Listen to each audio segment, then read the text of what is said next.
எட்டு சுவைகளில் கொண்டாடத்தான் இருக்குது நம்மோடத்தான். பிப்ரவரி 14 திருச்சியில் தமிழக பாஜகவின் மிக பிரம்மாண்டமான ப்ரொஃபஷனல் கனெக்ட் தொழில்துறை வல்லுநர் பிரிவு நிகழ்ச்சியில் பாஜக தலைவர்கள் துறைசார் வல்லுநர்கள் பங்கேற்று பேசுகிறார்கள். பங்கேற்க QR கோடில் பதிவு செய்க.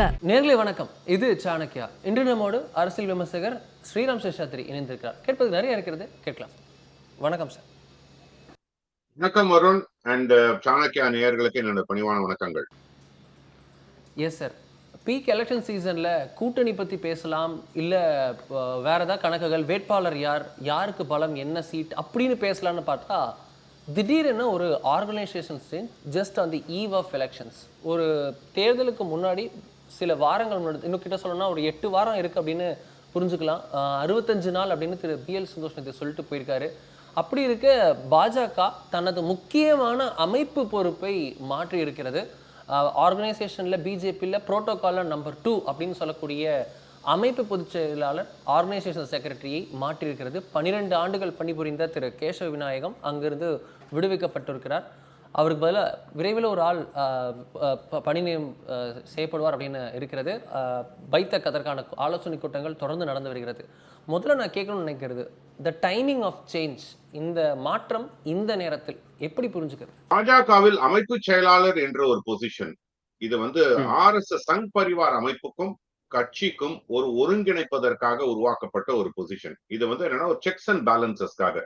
மாநில தலைவரோ இல்ல மாநிலத்தில் செயல்படக்கூடிய சில விஷயங்களோ அகில இந்திய அளவிலோ இல்ல சங் பரிவார் அமைப்பினுடைய ஒரு ஒருங்கிணைப்பு இல்லாமலோ நடக்கும் பட்சத்தில் அதனை சரி செய்வதற்காக ஏற்படுத்தப்பட்ட ஒரு பொசிஷன். இவர் ஃப்ரண்ட் எண்ட்ல இருக்க மாட்டார். ரொம்ப ரேரஸ்ட் ஆஃப் த பர்சன். நீங்க இதே கேசவ விநாயகம் அவர்களை 2019க்கு முன்னாடி யாருக்கா தெரியுமா? யாருக்கும் தெரியாது. தமிழிசை சவுந்தரராஜன் அவர்கள் தலைவராக இருந்த முருகன் வந்த பிற்பாடுதான் அவருடைய பேச்சு வெளியில் தெரிய ஆரம்பிச்சது. BL சந்தோஷ் அவர்களை பலருக்கும் தெரியும். இன்ஃபேக்ட் அவரும் வெளியில தெரியாம தான் இருப்பாங்க. ஜெனரலா நேஷனல் லெவல்ல இருக்கக்கூடிய அமைப்பு செயலாளரும். மற்ற மாநிலங்கள் யார் அமைப்பு செயலாளர் நமக்கு யாருக்கா தெரியுமா? தெரியவே தெரியாது. அந்த மாநிலத்தில் இருக்கக்கூடிய பலருக்குமே தெரியாது. ஏன்னா அவர்கள் பேக்ரவுண்ட்ல வேலை செய்யக்கூடியவர்கள், தொண்டர்களிடம் வேலை செய்ய கட்சி இறங்கி பிஜேபியில இருக்கக்கூடிய விஷயங்கள் பத்தி அந்த பீட் ரிப்போர்ட்டர்ஸ் எல்லாரும் தெரிஞ்சு ஒரு நேஷனல் நியூஸ் மேக்கரா மாறினது சுனில் பன்சால், UPயை சேர்ந்தவர். அவர் ஆர்கனைசேஷன் செக்ரட்டரியா இருந்து அவருடைய பணிகளுக்காக பேர் போய் அவர் நேஷனல் ஜெனரல் செக்ரட்டரியா பெயர் மாற்றப்பட்டார். BL சந்தோஷுக்கு அப்புறம் அதிகம் தெரிஞ்சது அவர் தான். மித்தபடி வேற யாருமே தெரியாது. அது ரொம்ப லோ லையிங் ரோலா தான் இருந்திருக்கு. ரொம்ப லோ லையிங்கா தான் இருப்பாங்க. ஏன்னா அவங்க கட்சிக்குள் இருப்பவர்களுக்கு தெரியும், கட்சியில் வேலை செய்யக்கூடியவர்களுக்கு அவர் யார் என்பது தெரியும். கட்சியில ஒரு முடிவுகள் எடுக்கப்படும் பொழுது அவரை கலந்து ஆலோசிக்காமல் செயல்பட மாட்டார்கள். தமிழ்நாட்டுல RSSம் பிஜேபியினுடைய ஒரு ஒருங்கிணைப்புன்றதை விட்டுருங்க, ரொம்ப பெரிய நான் பல காலங்களாக அதுல ஒரு பெரிய பிரச்சனைகள் இருக்கு. வேற வட மாநிலங்கள்ல பாத்தீங்கன்னா உத்தரப்பிரதேஷ், பீகார் போன்ற மாநிலங்கள்லயோ இல்லைன்னா ஹரியானாலேயோ டெல்லியிலயோ இல்ல மகாராஷ்டிராலயோ அவர்கள் அடைந்த வெற்றிக்கு முக்கியமான காரணம் RSS தொண்டர்கள். களத்தில் இறங்கி வேலை செய்யக்கூடியவர்கள் பலரும் உண்டு. அந்த மாதிரியான ஒரு அமைப்பு, அந்த RSS அமைப்புடன் ஒரு செய்யக்கூடிய ஒரு இணக்கமான ஒரு உறவுக்காக ஏற்படுத்தப்பட்ட பொசிஷன். அதனால இது மாற்றம் செய்யப்பட வேண்டிய டைமிங் என்பது பெரிய அளவுல இந்த எலெக்ஷனுக்கு பாதிப்பு இருக்காது. ஏன்னா அவரும் வந்த பிற்பாடு புதுசாக வருவாரோ இல்ல, ஐ திங்க் இப்போதைக்கு வராது. ஏப்ரல் மாசத்துக்கிட்டதான் அவங்க அகில இந்திய அளவுல நடக்கக்கூடிய அந்த ஒரு அவர்கள் அந்த ஆண்டுக்கு ஒரு 3 நாள் ஒரு கூட்டமைப்பு நடக்கும். அதுலதான் இந்த முடிவு என்டார்ஸ் செய்யப்படும். பிரசோபகுமார் என்ற பெயர் கிட்டத்தட்ட 2 வருடங்களாகவே அடிபட்டு இருக்கு. அவரும் நாகர்கோவிலை சார்ந்தவர். அவரும் ஒரு தீவிரமான RSS பணியாளர், களப்பணியாளர். கேசவ விநாயகத்தினுடைய உறவினரும் கூட சொல்லலாம். அவர் வருவாரா என்பது தெரியாது. ஒரு பேச்சு அடிபட்டு இருக்கு. ஆனா அப்படிப்பட்ட ஒருவர் வர வேண்டும் என்றாலும் இது உங்களுக்கு இப்போதைக்கு முடிவுக்கு வராது. இது ஒரு கிட்டத்தட்ட ஒரு ஏப்ரல் மாதத்துக்கிட்டதான் இந்த முடிவு வரும். அதனால அவர் இருக்கார் இல்லைன்றதுனால எலெக்ஷனுக்கு பிரச்சனையே கிடையாது. அவர் கூட்டணியில உட்கார மாட்டார். அது செலக்ஷன் பண்ணும்போது, கேண்டிடேட் செலக்ஷன் பண்ணும்போது அவர்களுடைய கருத்து கண்டிப்பாக கேட்கப்படும். முக்கியமாக இந்த தேர்தல் களப்பணியில் செய்யக்கூடிய ஒரு செலவு செய்யக்கூடிய விஷயங்களோ, இல்லைன்னா வந்து கட்சியினுடைய ஒருங்கிணைப்போ, அதற்கு அவர் கண்டிப்பாக ஈடுபடுவார். அப்படி ஈடுபடும் பட்சத்தில் அதுக்குதான் இப்போ ஒரு கூட்டமைப்பாக வந்து ஒரு RSSல இருந்து சிலர் வந்து கூட ஒன்றிணைந்து செயல்படுவார்கள் என்று அறிவிப்பு வந்திருக்கு. அதனால இவர்களுடைய மாற்றம் ஒரு எலெக்ஷனுக்கு ஒரு தாக்கத்தை ஏற்படுத்துமான்னு எனக்கு தெரியல. ஆனா ஒரு கட்சிக்குள் வந்து இருவிதமான கருத்து வேறுபாடுகள் எப்போதுமே உண்டு. திரு கேசவ விநாயகம் பொறுத்த வரைக்கும் கட்சி வளர்வதற்கு முட்டுக்கட்டையாக இருந்தவர் என்று பலரும் அவரை விமர்சனம் செய்திருக்கிறார்கள் முன்காலத்தில். 12 ஆண்டுகள், கிட்டத்தட்ட 11 ஆண்டுகளுக்கு மேலாக இருக்கார். கிட்டத்தட்ட அவங்க வந்து 6 வருஷத்துக்கு மேல இருக்கவே மாட்டாங்க. மேக்சிமம் 6 இயர்ஸ் தான். இவர் டபுள் த டைம் இருந்திருக்கார். இவர் வந்து 2019 20 வாக்கிலேயே மாற்றப்பட்டிருக்க வேண்டிய ஒரு பொசிஷன், அட்லீஸ்ட் ஒரு 2020லயே மாற்றப்பட்டிருக்க வேண்டும். அந்த கோவிட் எல்லாம் வந்ததுனால இருந்தது. அதுக்கப்புறம் 2021 எலெக்ஷன் அதனால மாற்றப்படாமல் இருந்தார். பிற்பாடு 2024 எலெக்ஷன் அப்படின்னு சொல்லிட்டு, ஆனா அண்ணாமலை வந்து மாநில தலைவர் ஆன பிற்பாடு மாற்றப்பட வேண்டும் என்ற ஒரு முயற்சி நடந்தது. அப்போதான் இந்த பிரசவகுமாரனுடைய பெயரெல்லாம் வெளிவந்தது. அதுவும் வந்து செய்யாமல் இப்ப செய்திருக்கிறார்கள். இதனால ஒரு பெரிய ஒரு இது கிடையாது. இன்ஃபேக்ட் கட்சியில நீங்க வந்து பலரிடமும் பேசினீங்கன்னா, ஒரு நிர்வாகிகள்கிட்ட பேசும்போது அப்பாடான் ஒரு ஒரு ஒரு பெருமூச்சு வருகிறது. அது வந்து அதனால வந்து இது செய்த நேரம் சரிதான் என்றும் என்னால் சொல்ல முடியும். என்ன, தனிப்பட்ட முறையில் நான் அவரை எந்த விதத்திலையும் விமர்சிக்க மாட்டேன். நான் யாரையுமே தனிப்பட்ட முறையில விமர்சிக்க மாட்டேன் ஃபார் தட் மேட்டர். அவரையும் நான் விமர்சிக்கிறேன். ஆனா ஒரு கட்சி நிர்வாகிகளிடம் பேசும்போது, என்னங்க இந்த மாதிரி வந்து அமைப்பு செயலரை மாத்திட்டாங்கன்னா, அப்பாடா பரவாயில்ல அப்படின்னு சொல்லக்கூடிய பலர் தான், அதுதான் வந்து இருக்கிறார்களே தவிர அதை தாண்டி பலரும் இல்லை என்பதுதான் ஒரு முக்கியமான விஷயம். இதுல வந்து ஆர்கனைசேஷனுடைய வளர்ச்சி இல்ல தொய்வு ரெண்டுத்துக்குமே அவர் தான் பொறுப்புன்ற மாதிரி, என்ன விமர்சனம் வச்சாலும், விமர்சனமோ பாராட்டோ எது வச்சாலும் அவருக்கு தான் பொறுப்பு. ஏன்னா ஆர்கனைசேஷன் அவர் தான் பார்க்குறாரு. நம்ம பார்க்குறோம் பிஜேபி வந்து பூத்தில் ஆளே இல்லை, இது போல் ஆளே இல்லை அப்படின்னு தொடர் விமர்சனங்களை முன்பு பார்த்துருக்கிறது எதிர்கட்சிகளிடமிருந்தும் விமர்சகர்களிடமிருந்தே. இப்போ இருக்கிற எஸ்ஐஆர் டேட்டா படி பார்த்தோம்னா பிஜேபி தான் தமிழ்நாட்டிலேயே 3வது அதிகமான பிஎல்ஏஸை வச்சிருக்கக்கூடிய கட்சியாக உருவெடுத்திருக்கிறது. அதிகமான எக்ஸ்க்ளூஷன் அண்ட் இன்க்ளூஷனுக்கு வித்திட்ட கட்சியாகவும் ஆக்டிவ் பார்ட்டிசிபேஷன் செய்திருக்கிறது இந்த எஸ்ஐஆரில். ஸோ இது எஸ்ஐஆருக்காக பிஎல்ஏ போட்டாங்க, இல்லை பிஎல்ஏ போட்டதுனால எஸ்ஐஆர் அந்த இதெல்லாம் மேட்சப் ஆகி அந்த டைமிங் ஆயிருக்கு, இது மாதிரி என்ன வேணால் இருந்துட்டு போட்டோம். ஸோ இந்த கட்டமைப்பு இதில் வந்து திரு கேசவ விநாயகத்துடைய ரோல், அவர் தான் முட்டுக்கட்டையாக இருந்தாருன்னு சொல்லப்படுகிறது. ஒரு பக்கம் பார்த்தா எஸ்ஐஆருடைய இதில் பெரிய அளவில் பூத் லெவல் ஏஜென்ட்ஸும் போடப்பட்டிருக்கிறது. அமைப்பு ரீதியாக அவருடைய செயல்பாடு எப்படி நம்ம புரிஞ்சுக்கிறது? அமைப்பு ரீதியாக முக்கியமாக நிர்வாகிகளை நியமனம் செய்வது, இதுல அவருடைய பங்கு மிக முக்கியமாக ஒன்று. நீங்க வந்து மாநில தலைமைக்கு அடுத்து இருக்கக்கூடிய பொறுப்புகளாகட்டும், இல்ல மாவட்டங்கள்ல இருக்கக்கூடிய பொறுப்புகளாகட்டும், இது அனைத்திலையுமே வந்து அந்த ஒரு நிர்வாகிகளை நியமிக்கும் பொறுப்புல வந்து இவர்களுடைய பங்கு மிகப்பெரிய அளவுல இருக்கும். அதே மாதிரி ஒரு கட்சி ரீதியாக அவர்கள் வந்து ஒரு நிதி ஒதுக்கீடு அண்ட் அது நிதி பகிர்மானம், நிதி மேலாண்மை, இதுல வந்து அமைப்பு செயலாளர்களுடைய பங்கு மிகப்பெரிய அளவுல இருக்கும். சங் பரிவார் அமைப்புகளிடம் ஒரு ஒன்றிணைந்து செயல்படுவதற்கு இவர்களுடைய பங்கு அதாவது அமைப்பு செயலாளர்களுடைய டியூட்டிஸ் அண்ட் ரெஸ்பான்சிபிலிட்டி அது மிகப்பெரிய அளவுல இருக்கும். 4வதாக பார்க்க போனீங்கன்னா கட்டமைப்பை பெருக்குவது. நீங்க வந்து ஒரு ஊர்லயும் ஒரு கட்டமைப்பை பெருக்குவதற்கு உண்டான வசதிகளை செய்து தருவது, அதற்கு உண்டான முயற்சிகளை செய்வது, இதெல்லாம் அவங்களுக்கு இருக்கும். ஏன்னா இவங்களை பொறுத்த வரைக்கும் அரசியல்லே இருக்க மாட்டாங்க, நேரடியான அரசியல்லே இருக்க மாட்டாங்க. அப்ப கீழே இறங்கி வேலை செய்யும் போது மக்களாக ஒரு சமூக பொறுப்போடு வேலை செய்யும் போது அவர்களுக்கு இருக்கக்கூடிய பொறுப்புகள் வேற. அதனால வந்து ஒரு கிளை செயலகம் அமைக்க வேண்டும், இல்ல இந்த ஒரு இடத்துல வந்து ஆர்கனைசேஷன் வந்து கட்டமைப்பை பெருக்க வேண்டும் அப்படின்னா அதனுடைய முக்கியமான பங்கு கேசவ விநாயகம் அவர்களுடைய அந்த அமைப்பு செயலாளர்களுடைய பங்கு மிகப்பெரிய அளவுல இருக்கும். இந்த பூத் கமிட்டி, பூத் ஏஜென்ட்ஸ் இதெல்லாம் வந்து பார்க்கும்போது நான் இரண்டு விதமாக பார்ப்பேன். நான் வந்து பலமுறை நான் கிரிட்டிசைஸ் பண்ணியிருக்கேன். கிட்டத்தட்ட கடந்த 10 ஆண்டுகளில் பலமுறை. இன்ஃபேக்ட் சாணக்கியானுடைய ஆசிரியரும் என்னோட ஒத்து போவார். அவரும் வந்து பலமுறை வந்து பாஜகனுடைய கூட்டத்தில் பேசும்போதே கூட அவர் வந்து சொல்லியிருக்கார், பூத் கமிட்டி எல்லாம் வலிமையா கிடையாது. பூத் கமிட்டி என்பது வேறு, பூத் ஏஜென்ட்ஸ் என்பது வேறு. ரெண்டுமே மிகப்பெரிய அளவுல வித்தியாசம் உண்டு.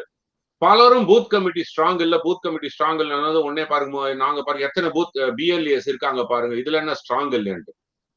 பூத் கமிட்டி என்பது எலெக்ஷன் போது வேலை செய்யாது. இது வந்து 24/7 365 days வேலை செய்து கொண்டே இருக்கக்கூடிய ஒரு அமைப்பு தான் பூத் கமிட்டி. அந்த ஒரு பூத் கமிட்டி என்பது ஒருனுடைய பூத், ஏன் அதுக்கு பூத் கமிட்டி என்று கேட்டால், ஒரு பூத்ல இருக்கக்கூடிய இது வாக்காளர்கள் பாத்தீங்கன்னா கிட்டத்தட்ட வந்து ஆவரேஜா 1200 வாக்காளர்கள் ஒரு பூத்துக்கு இருப்பாங்க. கொஞ்சம் கிவ் ஆர் டேக். இந்த பக்கம் 200 ஒரு பூத்துக்கு இருக்காங்க. 900 to 1200 ஒரு மேக்சிமம். சோ அதனால அந்த ஒரு இதுல வந்து கிட்டத்தட்ட பாத்தீங்கன்னா ஒரு பக்கத்துக்கு 25 பேர் இருப்பாங்க. நீங்க நம்மளோட பூத் ஷீட் பாத்தீங்கன்னா ஒரு பக்கத்துக்கு 25. பன்னா பிரமுக் அப்படின்னுவாங்க. அதாவது ஒரு பக்கத்துக்கு ஒரு நிர்வாகி அப்படின்ட்டு. நான் வந்து உடனே என்ன ஆகும், நீங்க வந்து ஒரு 50 பேராவது வேணும். கிட்டத்தட்ட ஒரு 1000 பேர் இருக்கக்கூடிய ஒரு பூத்துக்கு 50 பேராவது இருக்கணும். ஸோ ஐ மல்டிப்ளை, ஒரு 200 பேருக்கு ஒரு நிர்வாகின்னு வச்சுப்போம் நம்ம. ஓகே, 4 முதல் 5 நிர்வாகி ஒரு பூத் இருக்கணும். அவர்கள் தான் பூத் கமிட்டி என்பது. இந்த 5ஓ 6ஓ கிட்டத்தட்ட 200 பேர் வச்சா கூட ஒரு 6 பேர் கொண்ட அமைப்பு தான் இந்த பூத் கமிட்டி. இந்த பூத் கமிட்டி எல்லாம் சேர்ந்ததுதான் அதுக்கப்புறமாக மிகப்பெரிய அளவுல அந்த பூத் ஏஜென்ட்களை உருவாகிறார்கள். ஆனா இந்த பூத் கமிட்டி என்பது இந்த 6 பேருடைய வேலை என்னன்னா, இந்த 200 பேர் காத்தால 6 மணிக்கு எந்திரிப்பாங்களா, 6:30 மணிக்கு எந்திரிப்பாங்களா, பல்லு தேய்க்கிறது எந்த பேஸ்ட் உபயோகிப்பாங்க, அந்த அளவுக்கு டீடைல்ஸ் வரும். நான் அதெல்லாம் போய் கலெக்ட் பண்ணுவாங்கன்னு சொல்லல. அந்த அளவுக்கு வாக்காளர்கள் என்ன செய்வார்கள், எப்படி அவர்களுடைய செயல்பாடுகள் இருக்கும்ன்ற தெரியறதுக்காக நான் வந்து ஒரு எக்ஸாம்பிள் சொல்றேன். காலைல 6 மணிக்கு வந்து வேப்பங்குச்சியில பல் தளக்குவாங்களா, இல்ல பேஸ்ட்ல பல் தளக்குவாங்களா, கோல்கேட் வாங்கி பல் தளக்குவாங்களா, இல்ல க்ளோஸ் அப்பான்ற அளவுக்கு சொல்றதுக்கு ஒரு உதாரணத்துக்காக சொல்றேன். அவர்கள் வந்து வெளியூர்ல வேலை செய்யறாங்க, ஓட்டு போடுவதற்கொண்டு வருவாங்க. இல்ல இதுல இருந்து ஒரு 2 பேர் கிளம்பி போய் வெளியூர்ல ஒரு வாக்கு வச்சிருக்காங்க. அவங்க வீட்டுல ஒரு நடக்கக்கூடிய நல்ல விஷயங்கள், கெட்ட விஷயங்கள் அனைத்தும் அவர்களுக்கு தெரியும். அவர்களுடன் பயணித்து இந்த ஒரு பூத் கமிட்டியில அந்த வாக்காளர்களுடன் பயணித்து அவர்களுக்கு வேணுங்கிறதை செய்து கொடுப்பது, அவர்களுடைய ப்ரிஃபரன்சஸ் என்னன்னு தெரிஞ்சு கொள்வது, அவர்கள் நிறை குறைகள் என்னன்னு தெரிந்து கொள்வது, இதுதான் பூத் கமிட்டியினுடைய வேலை. இன்றைக்கும் தமிழ்நாட்டில் அந்த பூத் கமிட்டி என்பது ஒரு 10-15% மிக நன்றாக இயங்குகிறது. மற்றபடி 85% இல்லை. அது அமைப்பு செயலாளர்களுடைய பங்கு. அமைப்பு செயலாளர் இதனை மிகப்பெரிய அமைப்பு செயலாளரும் மாநில தலைவரும் ஒன்றிணைந்து செய்யக்கூடிய ஒரு வேலை என்பது இந்த பூத் கமிட்டி என்பது. இன்னும் சொல்ல போனா அமித்ஷா அவர்கள் வந்து பாஜகனுடைய தலைவரான பிற்பாடும், உள்துறை அமைச்சரான பிற்பாடும் குஜராத்ல போயிட்டு ஒரு எலெக்ஷனுக்கு போகும்போது, எலெக்ஷன் அன்னைக்கு அவங்க எந்த பூத்துல வந்து ஒரு காலத்துல ஒரு பூத் கமிட்டி மெம்பரா இருந்தாரோ அந்த பூத்ல போய் வேலை செஞ்சார். ஏன்னா அதுதான் அந்த ஒரு 50-200 பேருக்கு நீங்க தான் அதிகாரி. அந்த 200 பேருக்கு என்ன நேரேட்டிவ் செட் பண்ணணும் அப்படின்ட்டு. இன்னும் சொல்ல போனா இந்த பூத் கமிட்டி இன்சார்ஜ்னு ஒருத்தங்க இருக்காங்க பாத்தீங்களா, ஒரு கான்ஸ்டியூன்சி முழுக்க நீங்க எடுத்தீங்கன்னா வந்து எத்தனை பூத்கள் இருக்கோ அதுக்கெல்லாம் சேர்த்து ஒரு தலைவர்னு ஒருத்தர் இருப்பாங்க. அந்த இன்சார்ஜ் சொல்லக்கூடிய அந்த கான்ஸ்டிடியூவன்சில இவர் எல்லா டேட்டாவும் கலெக்ட் பண்ணி வச்சிருப்பாரு. ஒரு பேச்சாளரோ இல்லைன்னா ஒரு பரப்புரைக்கு செல்பவர்களோ அவர் என்ன சொல்றாரோ அதை செய்யணும். இதை நான் கண் கூட பார்த்திருக்கேன். வெஸ்ட் பெங்கால் லோக்கல் இஷ்யூஸ், தெருல என்ன பிரச்சனை, அந்த வார்டுல என்ன பிரச்சனைன்றது வரைக்கும் லோக்கல் பாடி எலெக்ஷன்ஸ் வரைக்கும் கணக்கு பண்ணி ஒரு பூத் ஏஜென்ட் டீடைல்ஸ் வச்சிருக்கணும். இதுதான் பார்ட்டியோட ஸ்ட்ரக்சராக குஜராத்தில் வச்சிருக்காங்க. நம்ம பேஜ் பிரமுக், நீங்க பண்ண பிரமுக் சொன்னீங்க சார், பேஜ் பிரமுக் வரைக்கும் குஜராத் வச்சிருக்காங்க. 12 பேர் ஒரு பேஜ்ல இருக்கு அப்படின்னா 12 பேருக்கு ஒரு பிரமுக் அப்படின்னு ஒரு பொறுப்பாளரை போட்டு வச்சிருக்காங்க. ஆமா, பன்னா என்பது ஒரு பேஜ் பிரமுக் தான் பன்னா பிரமுக்னு சொல்லுவோம். சோ அந்த அளவுக்கு நீங்க வந்து அந்த ஒரு பூத் கமிட்டியினுடைய தலைவர் அந்த கான்ஸ்டிடியூவன்சில இருக்காருன்னா, இப்ப அமித்ஷா அவர்கள் ஒரு கான்ஸ்டிடியூவன்சிக்கு பரப்புரைக்கு செல்கிறாருன்னா அந்த பூத் கமிட்டியினுடைய தலைவர் வந்து சொல்லுவாரு, நீங்க இந்த தெரு முகனையில நின்று இந்த வார்த்தையை இந்த செய்தியை சொல்லணும்ட்டு. அத மோடியும் அதை கிரகிச்சுக்கிட்டு அடிபணிவார். அமித்ஷா அவர்களும் அதனை செய்வார். ஏன்னா அங்க வந்து அந்த பூத் கமிட்டியினுடைய தலைவர் தான் இம்பார்ட்டன்ட். நான் வந்து உனக்கெல்லாம் பாஸுக்கு பாஸு, அதனால நான் எனக்கு நஞ்சதான் சொல்லுவேன்னா அதெல்லாம் கிடையாது. கட்சியில அதுதான் வந்து ஒரு கட்டமைப்பு. அந்த கட்டமைப்பை உருவாக்குவது இந்த அமைப்பு செயலாளர்களுடைய மிகப்பெரிய பங்கு. அமைப்பு செயலாளரும் மாநில தலைவரும் இணைந்து அது மிகப்பெரிய பொறுப்பு அவர்களுக்கு. தமிழ்நாட்டுல கிட்டத்தட்ட எனக்கு தெரிஞ்சு அது வந்து செயல்பாடுலே இல்லைன்னு நான் சொல்லுவேன். கடந்த ஒரு 8 ஆண்டுகள்ல கொஞ்சம் அதுவும் வந்து ஒரு சில கான்ஸ்டிடியூவன்சில அங்க ஆஸ்பைரிங் கேண்டிடேட்ஸ் முனைந்து இந்த முயற்சியை செய்து எடுத்திருக்காங்கன்னு நான் பார்க்கிறேனே தவிர இதை வந்து அந்த ஸ்டேட் முழுக்க செய்யக்கூடிய அந்த விதத்துல அமைப்பு செயலாளர்களுடைய பங்கு மிகப்பெரிய அளவுல. அதனாலதான் சொன்னேன், இட்ஸ் அ மிக்ஸ்டு ரியாக்ஷன். அவரை மாற்றுவதில் ஒரு மிகப்பெரிய மிக்ஸ்டு ரியாக்ஷனா இருக்கக்கூடிய ஒரு முக்கியமான ரீசன் என்னன்னா, அவர் தான் செய்ய வேண்டிய வேலையை சரிபட செய்யவில்லை. ஆனா நீங்க பர்சனலா கேசவ விநாயகம் அவர்களை பார்க்கும் போதெல்லாம் பாத்தீங்கன்னா, இந்த சுனாமி காலத்துல எல்லாம் எத்தனையோ பெரிய தொண்டு செய்திருக்கிறார். அதுவும் அந்த மாயவரம் அந்த இந்த பக்கத்துல எல்லாம் காரைக்கால் பக்கத்துல எல்லாம் போயிட்டு கடலில் சென்று பல சடலங்களை மீட்டெடுத்து கவர்மெண்டே செய்ய தயங்கின போது இவர் போய் அதுக்கு அந்திம காரியங்கள்லாம் செய்து ஈமக்கிரியர்கள்லாம் செய்து, இன்ஃபேக்ட் இவரே வந்து ஒரு டேஞ்சரஸ் சிச்சுவேஷன்ல இருந்தார் ஹெல்த் வைஸ், அந்த இன்ஃபெக்ஷன்லாம் வந்து. அப்படிப்பட்ட அளவுல மிகப்பெரிய அளவுல ஒரு பொது தொண்டு மனநிலையில் இருக்கக்கூடிய ஒரு மனிதர். அதான் வந்து இந்த பொறுப்புல வந்து ஆரம்ப கட்டத்துல இருந்த ஒரு உத்வேகம் பிற்பாடு குறைந்து விட்டதுன்னு தான் பாக்குறேன். அதனாலதான் இப்ப வந்து 2026 எலெக்ஷனுக்கு முக்கியமாக அந்த உத்வேகம் தேவைப்படுவதனால் மாற்றிருக்கிறார்கள் என்றுதான் நான் எடுத்துக்கிறேன். இதுல வந்து RSS upset with Tamil Nadu BJP unit உள்ள இருக்கக்கூடிய ஃப்ரிக்ஷன், இருக்கக்கூடிய பூசல், அதிருப்தி, உள்ள இருக்கக்கூடிய சுணக்கம், ரொம்ப நாளா வந்து மந்தமாக இருக்கக்கூடிய அந்த கட்டமைப்பு விரிவாக்கம், இது எல்லாத்தின் மீதும் ஆர்எஸ்எஸ் அதிருப்தி, டோட்டல் ஃபங்க்ஷனிங் அதிருப்தி, கேண்டிடேட் போடுறதுல இருந்து நிதி ஒதுக்கீடுலேருந்து எல்லாத்துலேயும் வந்து புகார்கள் வந்த வண்ணம் இருக்கிறது. இதனால ஆர்எஸ்எஸ் வந்து கடும் கோபத்தில் இருக்கிறது தமிழக பாஜக மீது. அதனால்தான் டைரக்டா ஆர்எஸ்எஸ் உடைய ஜாயின்ட் செக்ரட்டரி அருண் அவர்கள் வந்து டெல்லியிலிருந்து வந்து இந்த ஆலோசனை கூட்டத்தை நடத்தி உடனடியாக ஒரு சேஞ்ச் பண்ணியிருக்காங்க அப்படின்ற மாதிரி சொல்லப்படுகிறது. ஆர்எஸ்எஸ் வந்து நேரடியாக இந்த தமிழக பாஜகவுடைய ஃபங்க்ஷனிங்கை மானிட்டர் பண்ண போகிறாங்க இந்த எலெக்ஷன்ஸ் முழுக்கவும். அவருடைய ஹேண்டில் அண்ட் சே வந்து பெரிய அளவில் இந்த தேர்தலில் இருக்கும் என்றும் தகவல்கள் இருக்கிறது. இது எப்படி நம்ம பார்க்க சார்? ஆர்எஸ்எஸ் கோபத்தில் இருக்கிறதோ சார்? என்ன மாதிரியான ஒரு நடுநிலையாளர்கள், ஒரு அரசியல் ஆய்வாளர்கள், பாஜக மேல அபிமானம் உள்ளவர்கள் இதனை பல நேரங்களில் வெளிப்படையாக சொல்லும் போது பாஜகவை சேர்ந்தவர்கள், அதுவும் முன்னாள் தலைவர் அண்ணாமலை அவர்களுடைய ஆதரவாளர்கள்லாம் வந்து ட்ரால் பண்றாங்க. ரைட், உனக்கு என்ன தெரியும், ஏசி ரூம்ல உட்காந்து பேசுறேன்னு சொல்லிட்டு. அதனை தாண்டி பார்க்கும்போது ஆர்எஸ்எஸ்க்கு தமிழ்நாட்டில் பாஜகனுடைய கட்சி அங்கம் வகிப்பவர்கள் மேலேயும், இன்ஃபேக்ட் தமிழக ஆர்எஸ்எஸ் பல நிர்வாகிகள் மேலேயும் மிகப்பெரிய அளவுல சென்ட்ரல் ஆர்எஸ்எஸ்ல ஒரு அதிருப்தி இருப்பது உண்மைதான். இதை மாற்று கருத்தே இல்லை. ஏன்னா நான் எப்போதுமே வந்து பல முறை கிரிட்டிசைஸ் பண்ணிருக்கேன் திராவிட பாஜக என்று. அதாவது பாஜகவிலிருந்து திராவிட பாஜக மாறிவிட்டார்கள். இப்போ what is in it for? நான் அது இலா கணேசன் காலத்துல இருந்தே நான் வந்து அதை கிரிட்டிசைஸ் நான் நிறைய பார்த்திருக்கேன். நானே வந்து வெளிப்படையாகவும் அதை பத்தி எல்லாம் பேசியிருக்கேன். இன்ஃபேக்ட் திராவிட பாஜக என்று சொல்வதற்கு முக்கியமான காரணம், அவர்கள் இந்த திராவிட கட்சிகளினுடைய பாரம்பரியத்தை உள்ள வந்துட்டாங்க. இந்த பாஜகனுடைய ஒரு தனித்தன்மையை விட்டு இங்க வந்து விட்டாங்க. அந்த அளவுக்கு வந்து பாஜகனுடைய தனித்தன்மை இழந்து விட்டது தமிழ்நாட்டுல, அப்படி என்பது என்னுடைய அபிப்பிராயம். அதனால வந்து எல்லாருமே என்னன்னா தன்னை எப்படி முன்னிறுத்திக்கலாம் அப்படின்ற அளவுலதான் இருக்காங்களே தவிர கட்சியை முன்னிறுத்த வேண்டும் என்று அடிமட்ட தொண்டர்கள் நிறைய பேர் இருக்காங்க. I'm not saying.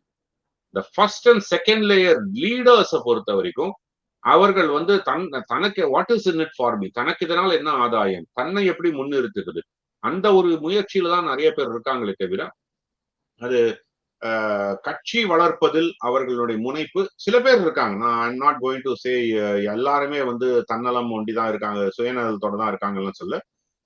சில தலைவர்கள் வந்து அந்த கான்ஸ்டிடியூவன்சி அடாப்ட் பண்ணி அதுல என்ன செய்ய வேண்டும் என்று வருடக்கணக்காக உழைக்கிறார்கள். அந்த மாதிரி ஒரு உதாரணத்துக்கு எடுக்க போனா நீங்க வந்து இதுல தென்காசி ஆனந்தன் அவரை வந்து கிட்டத்தட்ட 3-4 வருடங்களுக்கு மேல தன்னுடைய கான்ஸ்டியூவன்சி சுற்றி மிகப்பெரிய அளவுல பாப்புலர் ஆயிட்டு இருக்காரு.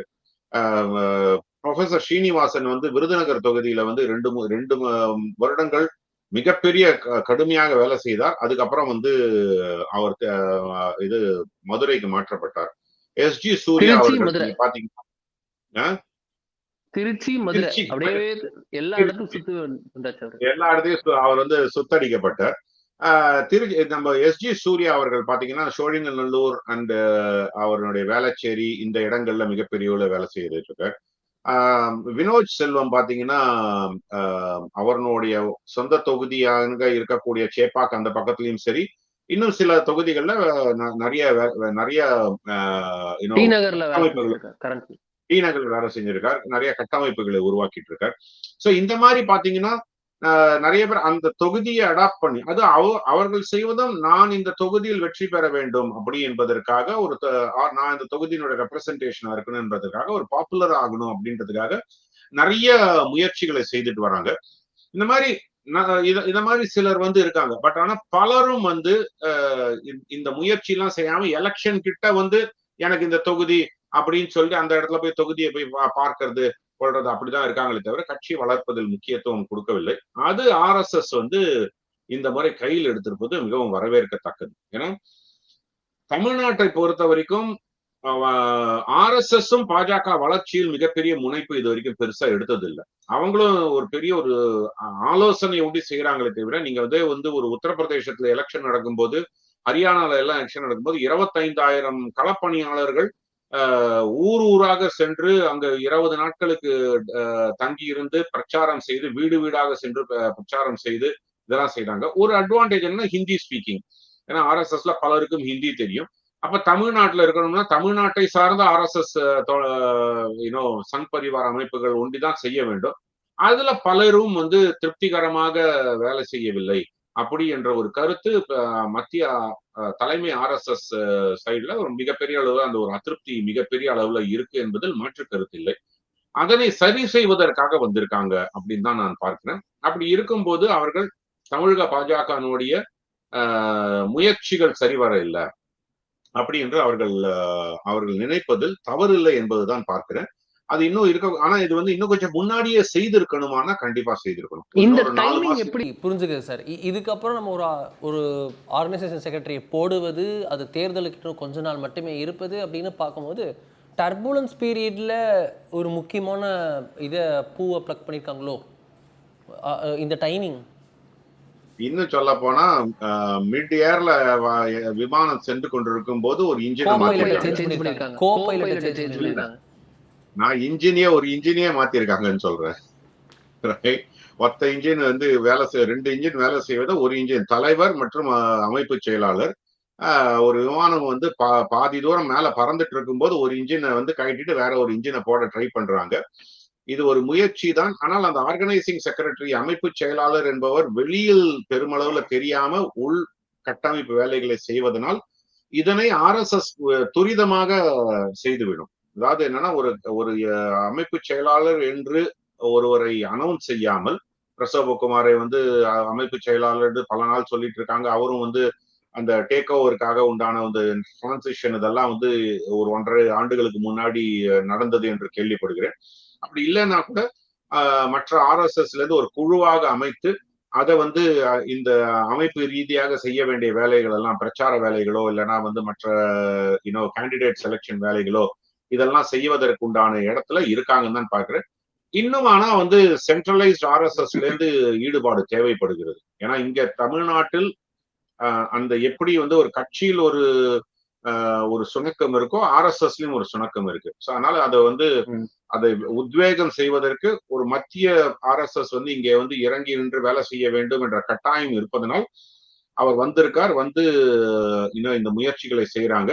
ஐ திங்க் இது வெல்கம் சேஞ்சுன்னு தான் நான் பாக்குறேன். ஆனா இன்னும் கொஞ்சம் ஒரு 3 மாதங்களுக்கு முன்னாடி செய்திருந்தாங்கன்னா இன்னும் ஒரு உத்வேகம் எடுத்திருக்கும். பெட்டர் லேட் தென். இது ஃபைனல் லாஸ்ட் கொஸ்டின் சார். இது ஒரு சென்ட்ரலைஸ்டா திரு அருண் ஆர்எஸ்எஸ்ல டெல்லியிலேருந்து அருண் வந்து பண்ணாரு அப்படின்னு நம்ம பார்க்கணும், இல்லை திரு செந்தில் வந்து பண்ணாரு அப்படின்னு தான் நம்ம பார்க்கணுமா, இல்லை இது மோகன் பாகவத், சுனில் அம்பேத்கர் இது போன்ற மேலே பையாஜி ஜோஷி, அதுக்கப்புறம் இவர் தத்தாத்திரே ஹசாப்லே இவங்களுக்கெல்லாம் பரிபூர்ண ஆசியுடன் தான் பண்றாங்க, மோடி ஷாவுடைய பரிபூர்ண ஆசியுடன் தான் பண்றாங்க அப்படின்றத நம்ம நினைச்சுக்கணுமா? இது எப்படி புரிஞ்சுக்கிறது?